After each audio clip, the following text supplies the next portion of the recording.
Hi, come on in. It's great to see you just in time for your Capricorn July 2020 reading. Now, the Capricorn subscribers, you might say, why is Nigel not wearing a jacket or a suit in the way that he normally does? Well, it's because I've been doing some meditation in here for about the last hour or so. And while a thunderstorm has been cracking away overhead, and that normally means rain is coming, and I've been doing it to provide you with a great degree of peace and relief from anxiety, and to provide personal power and esteem for you. Now, also Saritha, you wanted to have some spiritual healing, and you will find that your soul is more contented. And Michael in South Africa, you will find that things start going well for you now. You have turned the corner. Now, let's see. I like doing readings while it's raining, and in fact I've done a number of readings for some of you, haven't I, since last month, and it's been great to get to know you personally. And thank you very much for recommending me to your friends. I do appreciate that vote of confidence, so I do appreciate it. But anyway, let's get the reading underway, shall we, and see what there is in store for you for this month of July for Capricorn. There's a Five of Swords. First up, there's a Chinese I Ching character there that will have a bearing to play on that. But there it is, it's counterbalanced and basically destroyed by that of the Sun. And that Sun card is particularly beautiful. There is Krishna. Now, let's have a look here and see. See, when I do the meditation like that, my mind just sort of wanders off. When I concentrate on it, it will become clear, because the spiritual energy, the information gets put to me. In fact, it's interesting, because really what happens is that I'm really just like an antenna. I'm like a television antenna. I'm like a cell phone, and what comes through is what is relayed. See what else there is here for you, and then we'll get things underway. There's the Ace of Cups. Gorgeous for you. And what is here finally? The Eight of Stones. All right, Capricorn, why don't we now? Here comes the rain, so why don't we get this reading underway and hope we don't get drowned out by the water. Okay, let's have a look at this first card here and get it out of the way, because it is the Five of Cups, and here's one of these I Ching characters down here, which I'll get to in just a second. Let's look at the imagery, shall we? Well, the rocks around here seem kind of bare, don't they, and unproductive, and the Four Cups are spilling water into this fifth cup, which means that some experience which perhaps gave you some unfulfilled expectation is not something that actually is lost. Now, you may have felt disappointed about something. I'll say something about disappointment in just a second, but I want to look at this I Ching character that's first here. Now, the I Ching unbroken lines are masculine and the broken lines are feminine, and these hexagrams, which means 6 lines, can either be read individually, in couplets, in triplets, or all together. Now, I'm reading it all together. And this altogether means small influences. A gentle wind gathers clouds, but still there is no rain. Softer influences predominate as the power of smaller forces accumulate, making this a time for you for smooth and friendly persuasion. Now, the ebb and flow of events are like waves in the sea, and there are periods of low tide. And it is the case, I think, that at present, just right now, so many good things coming forward, that more sweeping actions taken by you are either impossible or inappropriate, but small matters ultimately lead to bigger and better things when attended to with success. When the tide is rolling in, by all means, surf the wave. But when they are receding, and you may feel in a sense that in some respect they are now, then focus on the little things. Now, I don't often say that, but I think that this is a time to do that. When you can't do much to affect large matters, persuasion and subtle influence prepare the way for stronger moves in the future. Use your intuition to chart your long-term course, but avoid bold, aggressive actions as they are unlikely to work. I think that this is a better time to refine your existing abilities and to develop new talents.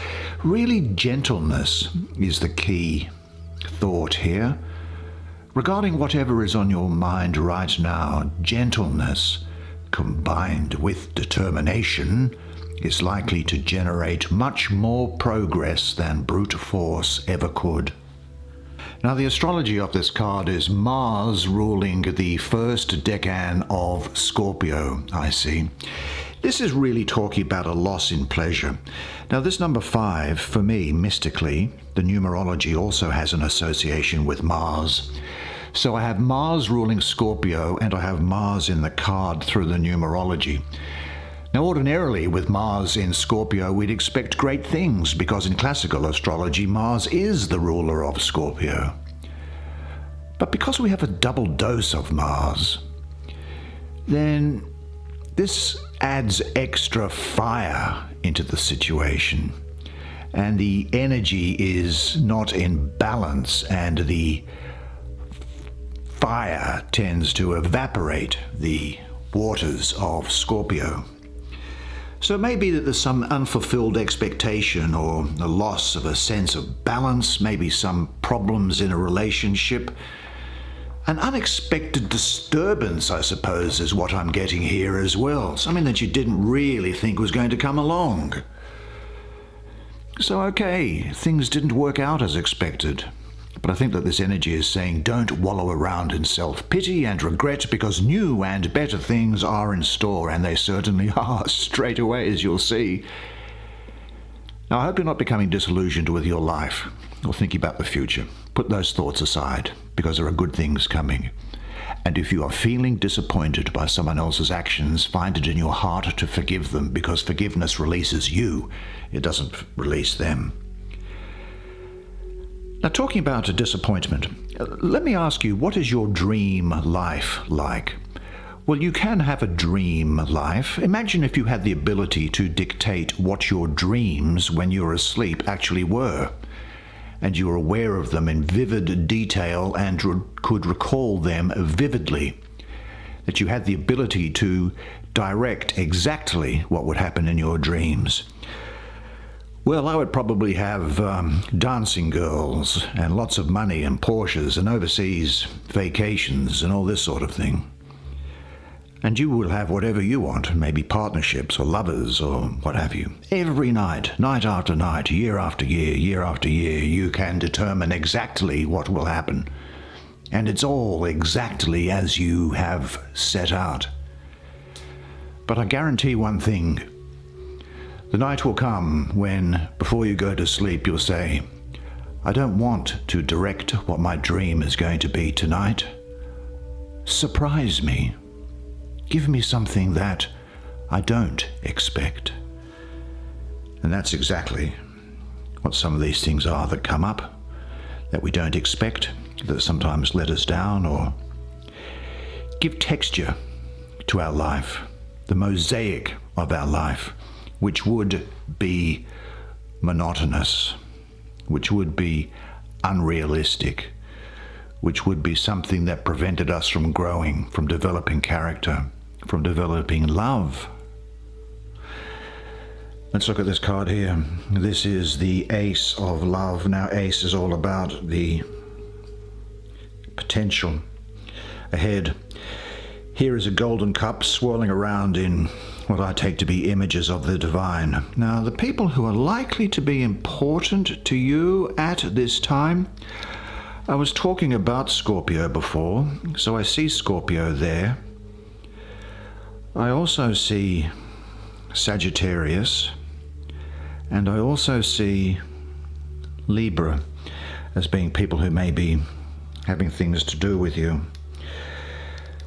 This is a time when you will find the ability to have new relationship, to see new worth, to have extra depth, to have joy come back into your life, to live an authentic life, to love life.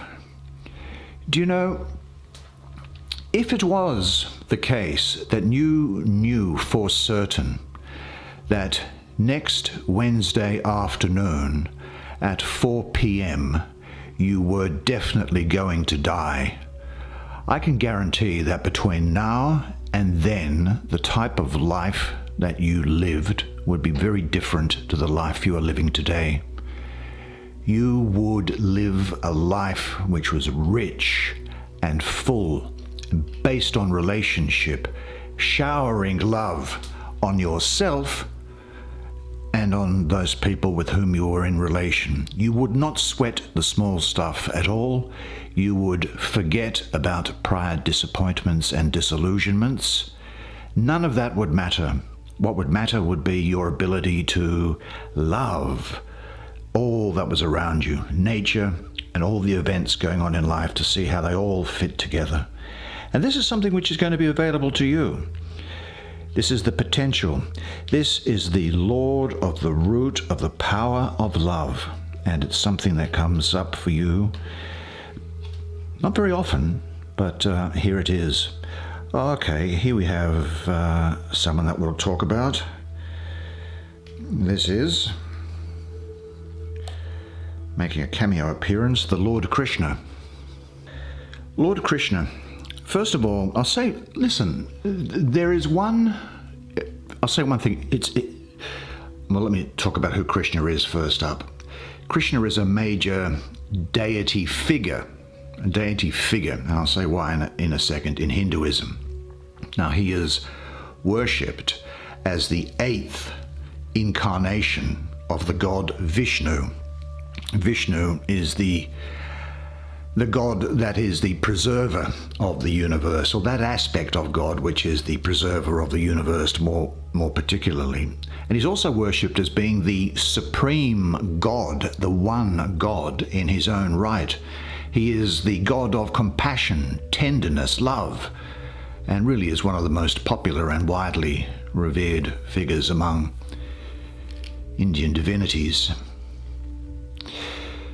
What can I say about him also? Well, I'll say this about Hinduism. Hinduism, of course, is monotheistic. That is, the core belief is that there is one supreme being, there is one ground of being, and that all the various manifestations of God, you see, you can connect him with Christ, because Krishna was said to be God that took human form. And very often there is, in mysticism, the attainment of what is called Christ consciousness or Krishna consciousness. There is a trinity, I suppose.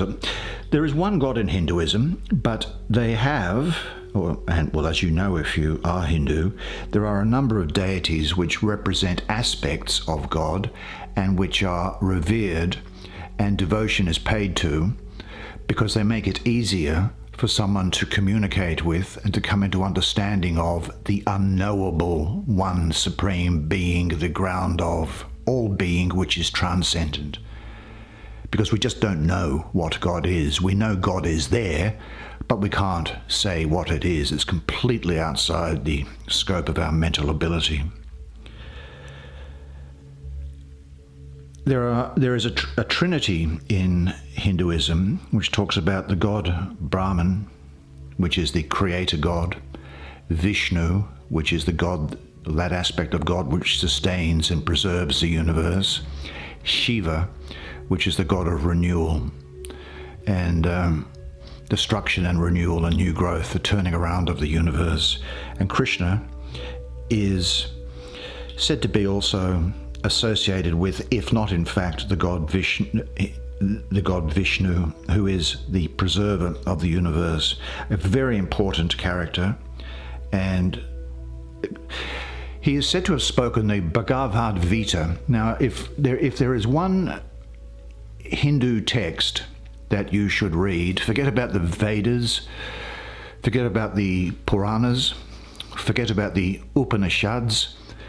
Just read the book, which in short is just called the Vita. And in particular, which you can find for free on the internet, and in particular, the chapter 7, which deals with the aspects of God and what Krishna as God says he is in his relationship with humankind. But putting that aside for the moment, what this card here in its place says is that he, and these males can also refer to females, as the prince of the chariot of fire, because he's in the suit of wands. And I'm getting a lot of Leo around here in Cancer. Very strong Leo influence. I think that this is a very dynamic card here with a strong Leo influence to it.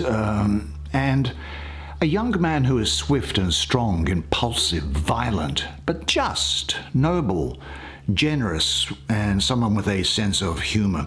I think that this is referring to intensity coming into your life, a blossoming love perhaps, certainly intuitive creativity, and a feeling where you now start to move out of the darkness and into the light. Now, he stands for honesty and integrity and a strong sense of morality. Now, I think that he represents a turning point in your life when things have been going badly, and you have got to use his energy and enthusiasm to move on to better things with the same confidence that he has. Now, this energy reminds you to re-engage in life and be ready to tackle any challenge that comes your way, such as this. Be ready to tackle those challenges because you're eventually going to overcome them. And this energy here tells you to have a lust for life, just as Krishna does, to be generous, loyal, and maintain a sense of humor. You have all you need. Don't let yourself be contained. Don't let yourself be slowed down. Life is prepared to receive you. Trust your boundless creative potential. Spread your arms wide and breathe deeply into your heart.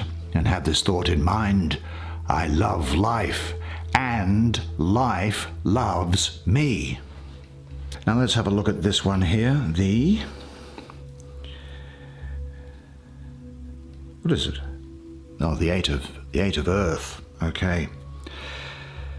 Well, what can we say about this image first up? Well, I think this is probably a temple in the background. So here's a window that's there that would allow people out there, and it shows the physical world opening to something else. You can see down here perhaps like a stone elephant, and I think that symbolizes the wisdom and knowledge of animals. Before I get onto the astrology of it, I want to look at this I Ching, which is down here, seeing as we're in focus. Now, this I Ching here, well, I was talking about not sweating the small, this card was talking about, my comments here were saying to rein in and pay attention to detail at the moment. This thing is attention to detail, because ambitious undertakings are not in order. But attention to small matters brings about decent progress. I think that's what this is saying. Now, such is the case for someone who may not have a lot of money at the moment, but who, through modesty and perseverance, eventually rises to accomplish great things. Now, an early key to success is to avoid outrageous ambitions and grandiose goals.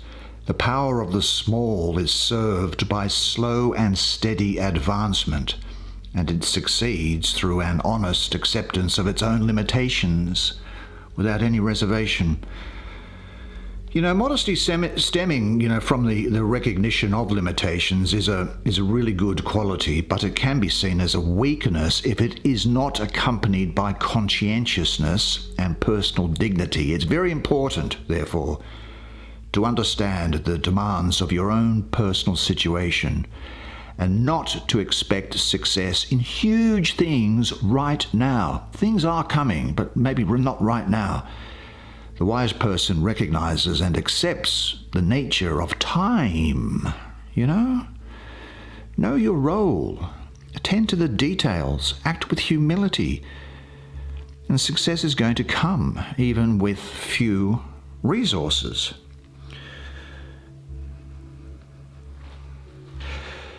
This is a really, really good card for you. This is, it's talked about knowledge, and it's titled Knowledge, which is not a bad idea. I would also call it the Lord of Prudence, because I have the Sun ruling the first decan of Virgo, about the 23rd of August to the 2nd of September. Now, we also have here, in the number 8, numerologically, Mercury. See, Mercury, for me, mystically, is associated with an area of divine emanation prior to the emergence of matter from out of spirit. And Mercury is associated with that. And I've said that we have the Sun ruling the first decan of Virgo. Well, in ordinary astrology, Mercury is also the ruler of Virgo, and it is exalted in Virgo. So this is a very favorable combination. And the Sun in Virgo, so what I see here is the Sun energizing Virgo's hard work and attention to detail. I think what we have here is the flowering of internal and external richness, wisdom, development, carefulness, and prudence are the things that are coming through. I think that what this is saying to you is that you need time and patience to develop something. Don't rush it. That's what this was saying, as it's a long-term thing, and be prepared to bide your time. Understand time and let it come to fruition. But this is definitely encouraging you to keep doing what you're doing, as it is eventually going to lead to success. Now, of course, it will require a lot of dedication, focus, and patience, but as time passes, you get closer to your goal. Now, it may not be apparent to you right now, but events are unfolding that, through the chain of cause and effect, are ultimately going to lead you into your dearest destination. You might also need to manage the energies between the different parts of your life. Look, I think that which is coming into flower in you is of exquisite beauty and delicacy. Provide for it the protection and nourishment it needs. You don't need to force anything, because everything is unfolding at the proper time. And ask yourself, are you giving yourself the protection and nourishment you need now for your development? And this thought in mind, I relax and trust life, because there are good things. You are born not to be miserable, but you are born to be happy and fulfilled. That is the will of the Creator. And here comes the Sun.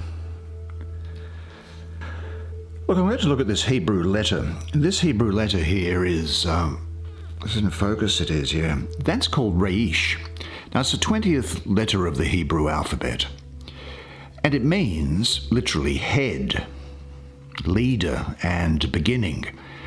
Now, it really is the symbol of choosing between greatness and degradation.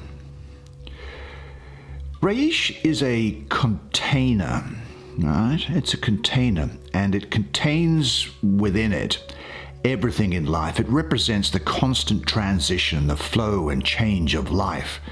It is like a constant flow of energy breaking through, breaking down into pieces, and building anew. It expresses firstness, oneness, and eternity of the Creator, and the qualities of being a leader and not a follower. The rune, the Nordic rune here is Gabo, and it means gifts, both in the sense of sacrifice and generosity, indicating a sort of a balance. All matters in relation to exchanges, including contracts, personal relationships, and partnerships, all those things are really well aspected and will be going quite well for you coming up. And if we look at the imagery on the card itself, well, the sun is a labyrinth of spirals. The trees line up with an order that you don't really see in nature, and the rose appears as dreamlike. You have not returned to the ordinary world, is what this is suggesting to me, but you have moved to another level. The sun shows an idea of nature and not of nature itself, I don't think. Now, this is the Lord of the Fire of the Word. Obviously, it's closely associated with the sun in astrology and in the ancient Egyptian sun god Ra. Well, the sun is the source of life and represents success and abundance, and this will follow you through your life. The energy will its energy will take you through tough times. The sun will illuminate your path after what has been, I think, probably something of a trying time. It's the time to embrace your goals and give them everything you've got. Don't do anything which is outlandish, as we've been talking before, but small steps, small steps. The jug fills drop by drop. And if you have had tough times, then things are going to get better. You will be able to move mountains. I've also got to say I'm getting the feeling around here again of marriage is something which I'm getting. The fulfillment of your wishes is possible here and now. That's what this energy is saying. Relax and give yourself up to the dance of life, and the right partners will follow you. Visualize the light and warmth of the sun in your chest and heart. For the next few days, remind yourself several times daily that the sun is shining in and through you. And have this thought in mind: I am in harmony with the divine light which fills and guides me. I work well in team situations. I enjoy making a contribution to group efforts. I am a cooperative person. I do deserve the good that the divinity has to offer. Great spread for you, Capricorn. Well done. That is the way it is for you this month. Well, there you go, the month of July 2020, and it looks as if there's going to be great things in store for you, and that's great to hear because you deserve good things to happen to you. You certainly do. Look, you were fantastic during that reading, as you always are, and really, there's really only one thing left for me to say, and it is this, that you are a legend, and I look forward to seeing you again next month. Until then, it's bye for now.